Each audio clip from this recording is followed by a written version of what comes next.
If you saw the end of the last processions video, you saw that I've been diving down into some old video footage lately, trying to find little glimpses of things from a distant past that are lost, or just little signs, and examining them, looking at them, really just thinking about them and marinating on them and hoping that something kind of is discovered.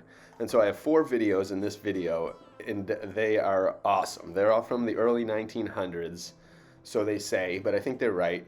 But this one starts off with the Eiffel Tower, climbing the Eiffel Tower back in the day, and just take a look at this magical world. Like, that does not even slightly resemble the world of today. In no way. There's nothing, there's no giant billboards, there's no flashy colors, there's no, like, in your face, just trash, filth, garbage all over the place. There's no, doesn't, I mean, it's just, it's amazing. It looks like you looking at if someone told you this is footage from another planet, you'd probably say, okay, I might believe that if you were open-minded or whatever. But either way, these structures, look at them. They're incredible. And this is not just stuff built out of plaster for a World's Fair. Those are things that were there for a long time. Paris was some unbelievably magical place until pretty much, I bet you, its history was erased and eradicated, and the other buildings were all destroyed. Because all these buildings now, for the most part, not all of them necessarily, but most of these buildings are gone. Paris Eiffel Tower looks nothing like that anymore. And take a look at this one, Barcelona, 1911. So this is all 1911, and this footage is just remarkable. These ancient structures that you'll see in this time, it looks like you're at a World's Fair. It looks like you're somewhere incredibly magical in the Renaissance. The architecture is immaculate. Nothing is egomaniacal here. That's one of the things that I've known. Everybody works. Everybody does their thing. Looks like that woman's watching over, so she's probably or something, but they all wear hats. Like, there's so much to observe, but just the architecture, it's entirely different. Nowadays, it's completely, and they glorify architects now. Like, these ones you barely even hear about. That fountain, that pillar, incredible. The artwork, the griffins and the beasts in the back on the upper parts, that is absolutely astounding. And those artists, like, are not known. I'm not sure if which one of those buildings still remains, if any of them. In Barcelona, I haven't been there in a long time. I went there once and it was amazing, but I didn't see as much as I would have liked to. So I'm sure you guys have a ton of buildings there that are ancient, and you have a ton that are modern, and the city's huge. And just look, even the trees. There's something about this, just something about it. Like, these are pretty old trees. You know, there was something that happened before the invention of the film that just changed everything, started to steer everything down the same way. Because why did we not just continue going down a path where beauty is important? Like, what is this communistic evil force that's come over? Because it doesn't seem to exist in this place. You know, maybe they just ended, but these people's lives, it seems different. The world is more meaningful, it's more colorful, it's more alive. They take care of everything. It's something, you know, and maybe these are just post resets, which I think they probably are. There was some form of reset that happened, and many resets that happened, and just you're seeing glimpses of film at the end. I find it hard to believe that film wasn't created a long time ago, but it's so easy to destroy or hide everything. They can so easily gather a bunch of things and hide it. Look at these, just people playing in a field. Meanwhile, the most incredible structure of all time is in the back. That's clearly an ethereal device, clearly had some purpose beyond, like, the stone little huts and stuff that these guys are living in. And this castle, in its prime, was probably facaded with something amazing. Had decorations everywhere, all that stuff taken off, stripped over time. And now the history that we get is just this. These guys riding donkeys, kids, they're having fun, and they're in the castles. They're amazing. Do they know them as castles? What do they know them as? The history, clearly, the true history probably wasn't passed on, and whatever we can find on the internet is just a washed down version of whatever slightly remains.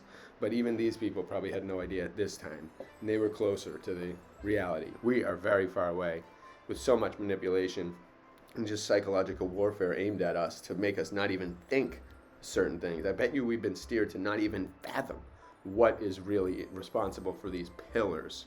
Look at this thing. This place was probably huge at one point. At one point, that had a building phase and a revealing moment, that area. And it was probably absolutely immaculate, and the whole place was probably built up into some incredible thing. And who was building it? You'd have to be huge. What were the machines? How was all this possible? How old are these things? And this brings up another thing. Again, there's some people, 99% of you out there understand what I'm going for. I'm just theorizing. I'm just looking at stuff and thinking, like, look, what?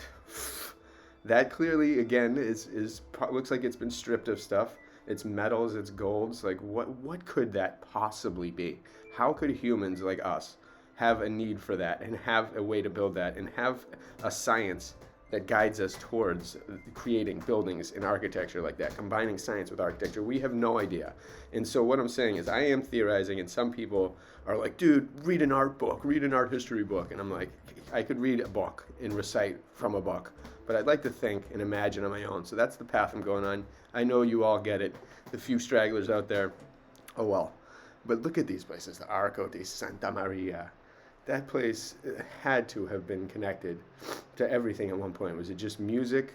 Is it ethereal? There's three right there. Look at pinpoints. And Levy and a few other people have pointed them out as like gauges or vents for something below, for a world below. You know, and maybe it almost does in some way look like some of the, like these people, a lot of these people, I know there's a missing link somewhere, but a lot of the people you see, and they're wearing hats too. That is kind of, maybe it goes with this theory a little bit now, but it does kind of almost seem like they came from underground. Like maybe there was some catastrophe. They knew it. A certain amount of people prepped. They prepped in a certain way. They bred things. They bred people. That's why the orphan trains and things like that. But maybe they did all that. They came above ground, and then they brought the film up here, and they were able to get light and expose it. And for a while, they lived in something like there was some kind of underground layer that we're not being told, that's been since destroyed. That, you know, this is again just theory, but who knows? There's got to be some explanation for why all of a sudden film comes out while these people are living in huts next to masterful cathedrals and structures that aren't cathedrals, that are definitely something that we don't even have a word for. This video, look at this. Look at how deep does it look like that thing goes. Looks like it's been broken down so many times. So many amazing things have happened there. At one point, there was tens of thousands of people surrounding that. Hundreds of thousands of people around that and embracing it, utilizing it for what it's worth. The rubble wasn't there. It was all immaculate, all cleaned up, all stone polished, everything perfect, no dirt, no grime, boats going through, different kinds of boats, animal heads, dragon heads, all these different things. Look at all those cliffs. That could all be a connected just village, boom, like the sides of Paris, like the sides of every other river in an amazing city. It's just stocked with stuff, but then destroyed, bombarded, blown up, looted, castles, towers, unbelievable things that we can't even fathom, because it all got destroyed before film, before anything. Everything is theory. We can all just theorize and imagine. But there was a perfect for this. You don't just get so much money that you're like, okay, I want to decorate immaculately with these things that are perfect mathematical properties, perfect patterns, perfect proportions everywhere. So immaculate that it's almost as if they were somehow printed, like 3D sculpted, or because they're perfect. There's never a flaw in any of these things, and even the fact that they can stand the test of time and still look as immaculate is incredible. And look at this nice little sculpture on there. I wonder if that was something else before, and then at one point they took the device down and put sculptures up. I think that's what happened in America all the time and all over Europe, whereas they have these giant pillars with a tiny dinky lead statue or whatever, iron statue on the top, bronze, and it's like, nah, there was something better there. The coats of arms, everything. People, there was a time on this earth, if our population built to supposedly 6-7 billion by now in such a small amount of time, imagine how many times that happened in the past. People were just going all the time, and and we see it at these empty times. These times are void of anything. It's just like we came up when we found this place, and that puts into question so many other historical things which can be written. You can have monks sit down for hundreds of years, thousands of them, creating stories, creating books, creating art of a completely fictional reality. You can't rule that out. We can't trust anything nowadays. We know how much everyone lies, and we know how the general controllers try to steer everything. Nothing can be trusted, and that's the perspective I come from. Trying to find something fresh, look at these videos and see something. And I hope you all see stuff too. Definitely point it out. Let me know. Timestamp it or whatever. I love you guys' comments. You all steer me down some great avenues and inspire me to dig deeper and deeper. And it feels great to have a community of people out there that care about this cool stuff. So thank you all. And this is the last one I think I'm going to show. The Seine flood of, speaking of Paris. And this one is pretty cool. It has a lot of interesting things. And just in this flood, like what, are they showing how they did it? Did they just release a valve and flood places, get rid of everything? Because those buildings can definitely take floods.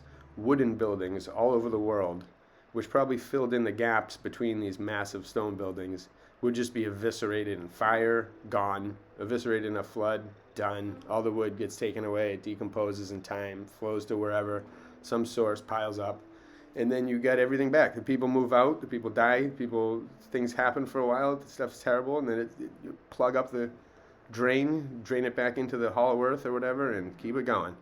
Venice clearly probably wasn't like that all the time. That's just a hint.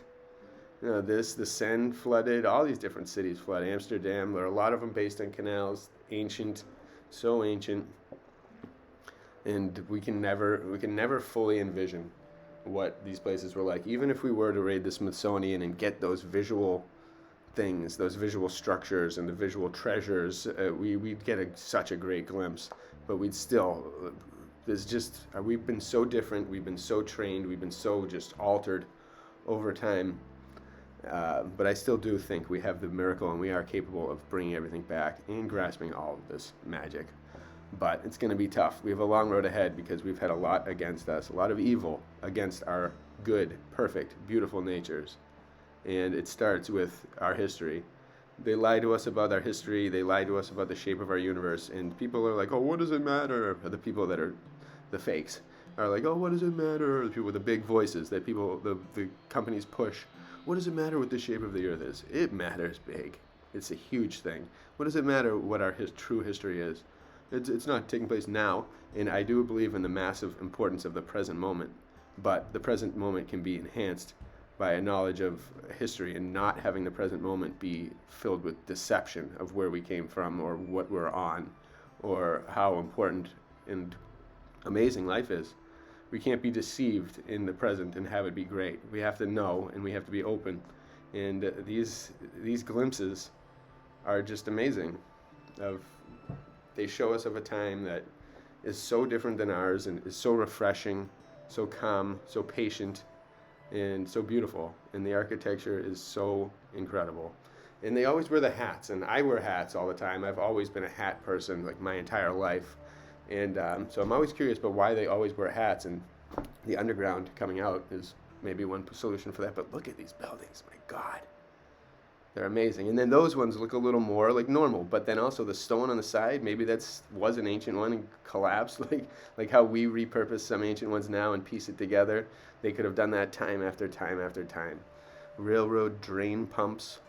The subways are a whole nother battle. I've got another video at one point that shows a New York subway, but I recommend checking out the really old films online. They're incredible. They show a great glimpse, and I feel like there's little secrets hidden amongst them. Even amongst the first silent films, they have like little hints that I think are there for us to discover and see what we can find here. Because these people, there's some underlying factor here that brings all of this together, and questions our 1776 like history with all like the pointed hats and stuff like this. Something has to bridge the gap between what is real and what we see in these videos and what we've seen in the architecture videos and what people are discovering. And so many people have stories about discovering things and their teachers tell them to shush about it. And I've seen more comments on that lately, and in the Reddit Tartaria subreddit, it's amazing. So many times history is stifled, and how are we ever going to know the truth? We got to keep talking and discussing. Bless you all. Thanks.